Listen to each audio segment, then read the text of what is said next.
मनुष्य भी बड़ा विचित्र प्राणी है। अपनों से नीचे के स्तर के लोगों को वो हे दृष्टि से देखता है, उनका उपहास उड़ाता है, उनसे बार बार कहता है कि तुम्हारा कुछ नहीं हो सकता, तुम भविष्य में कुछ नहीं कर पाओगे। जब मनुष्य के पास धन, संपत्ति, मान होता है तो वो दूसरों का आदर नहीं करता, परंतु वो एक बात भूल जाता है कि उससे भी अधिक शक्तिशाली कोई अस्तित्व में है, और वो है समय। काल काल अपना चक्र कब बदलेगा ये कोई नहीं जानता। समय अपनी करवट कब लेगा ये कोई नहीं जानता। कोयला भी समय के साथ साथ हीरे में परिवर्तित हो जाता है। इसलिए जीवन में कभी भी किसी का भी उपहास नहीं उड़ाना चाहिए।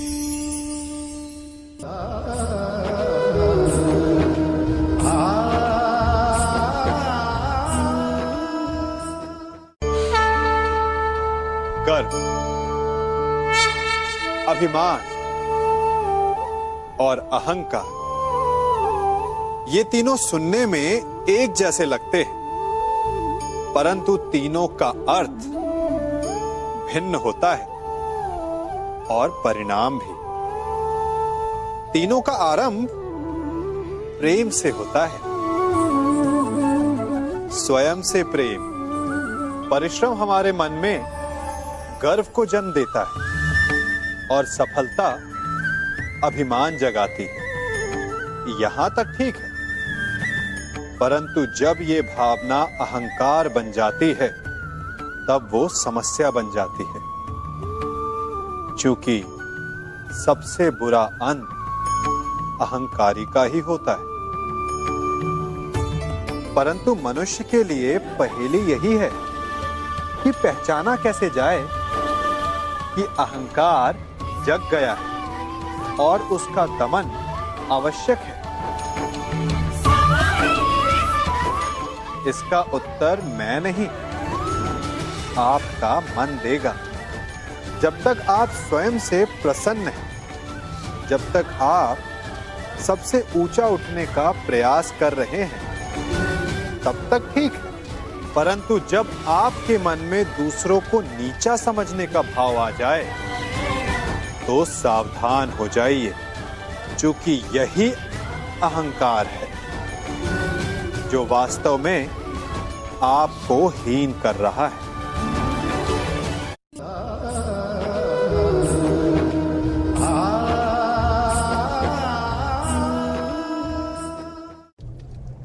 हमारा शरीर प्रकृति का एक महान आविष्कार है। इससे जटिल संरचना संसार में और कोई नहीं। हमारा शरीर जितना जटिल है, यदि इसे ठीक से जाना जाए तो इससे अधिक सरल ज्ञान देने वाला और कोई नहीं। हमारे शरीर में पंच इंद्रियां होती हैं जो हमें भाव, गुण और वस्तुओं का बोध कराती हैं। हमारे पास आंखें हैं, नाक है, स्पर्श के लिए त्वचा है, कान है और जीभा है। सबका भिन्न भिन्न कार्य है। आंखों से देखना, कानों से सुनना, नथनों से श्वास लेना, त्वचा से स्पर्श करना और जीभा से स्वाद लेना। परंतु क्या आपने कभी सोचा कि प्रकृति ने हमें 2 आंखें दी, 2 नथने दी, 2 कान दी, स्पर्श के लिए ये पूरा शरीर दिया, परंतु जीभा केवल 1 दी? ऐसा क्यों? क्योंकि प्रकृति चाहती है कि हम देखें अधिक, सुने अधिक और ज्ञान अधिक अर्जित करें, बोले कम। क्योंकि अधिक वाचाल नाश को निमंत्रण देता है। स्मरण रखिएगा।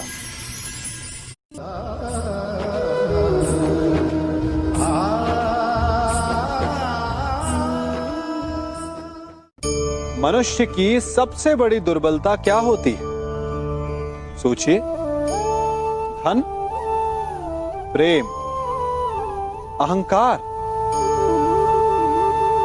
मनुष्य की सबसे बड़ी दुर्बलता होती है उसके रहस्य। चाहे आप कितने भी शक्तिशाली क्यों ना हो, कितने भी प्रबल क्यों ना हो, परंतु उसके रहस्य उसके नाश की चाबी होती है। इसलिए यदि प्रबल रहना है, शक्तिशाली रहना है, समर्थ रहना है, तो अपने रहस्य को किसी को भी ना बताएं, ना मित्र को और ना ही शत्रु को, क्योंकि समय पड़ने पर कब कौन शत्रु हो जाए ऐसा कहना संभव नहीं।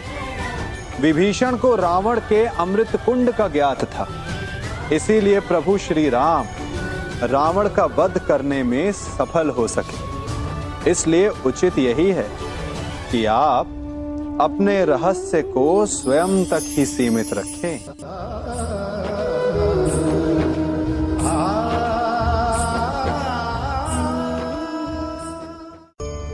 मनुष्य जीवन की परीक्षा में सफल होने के लिए क्या नहीं करता?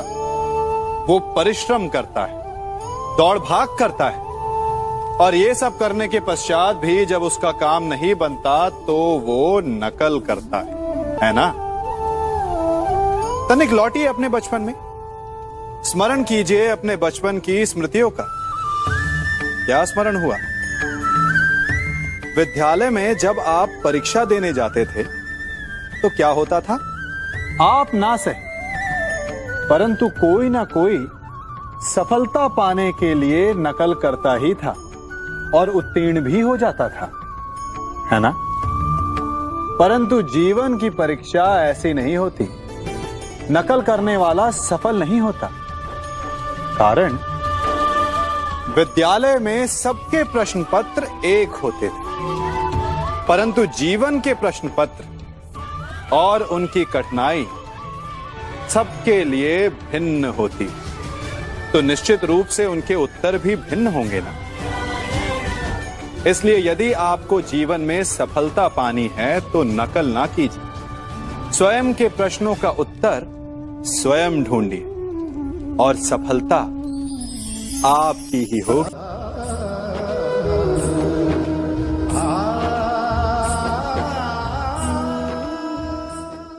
जब सागर का जल वाष्प बनकर उड़ता है तब वो हमें दिखाई नहीं देता। मेघ उस जल को अपने भीतर छिपा लेते हैं, लंबी यात्रा करते हैं, प्रयास करते हैं कि वो जल सदा उनके भीतर छिपा रहे, परंतु जब वायु का वेग उन्हें उड़ाकर किसी पर्वत से ले जाकर के टकरा देता है तब उन मेघों को बरसना ही पड़ता है, क्योंकि यही नियति है, यही प्रकृति है। क्योंकि जल को सागर में जाकर मिलना ही है। ठीक ऐसा ही हमारे साथ भी होता है। हम सत्य को अपने मन के मेघों में चाहे जितना छिपाने का प्रयास कर लें, परंतु समय की आंधी उसे वास्तविकता के पर्वत से ले जाकर के टकराकर हमारे समक्ष ले ही आती है। जिस भय के कारण आप सत्य को सामने नहीं लेकर आना चाहते, एक दिन वही भय हमारे समक्ष आकर खड़ा हो जाता है और फिर हम लाचार हो जाते हैं, क्योंकि हमने उस भय का सामना करने की तैयारी नहीं की होती।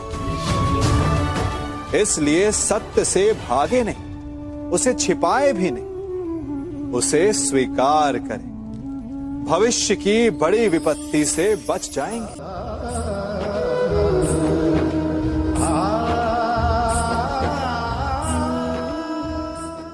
कभी कभी आप सबके जीवन में एक ऐसी विचित्र समस्या अवश्य आती है कि शक्तिशाली के समक्ष मौन हो जाओ। कि उस शक्तिशाली से विवाद करने से बचने के लिए आप मौन रह जाते। मानता हूं ऐसा करने से आप एक विवाद से बच जाते, एक संघर्ष से बच जाते, परंतु ऐसा बचाव एक बड़े संघर्ष को जन्म दे देता है। कैसे? हमारा मौन रहना अनजाने में उसका समर्थन बन जाता है और वो स्वयं को अधिक शक्तिशाली अनुभव करता है और यहां से हमारा दमन प्रारंभ हो जाता है। एक के बाद एक हम अन्याय में अनचाहे रूप से सम्मिलित होते चले जाते। तो इसका तोड़ क्या है? ये समझने के लिए ये जानना आवश्यक है कि ऐसी कौन सी बात है जो आपको विरोध करने से रोकती है। ये सामने वाले की शक्ति नहीं जो आपको रोकती है, यह आपके भीतर छिपा भय है जो आपको रोकता है। हाँ, कभी कभी भय आपकी सुरक्षा अवश्य कर सकता है, परंतु साथ साथ ये भी जानना आवश्यक है कि ये भय ही है जो आपको मौन भी रखता है। इसलिए अपने मन से भय को निकालिए और खुलकर अनीति का, अन्याय का विरोध कीजिए, और फिर देखिएगा आपका मन कितना मुक्त, कितना हल्का अनुभव करेगा।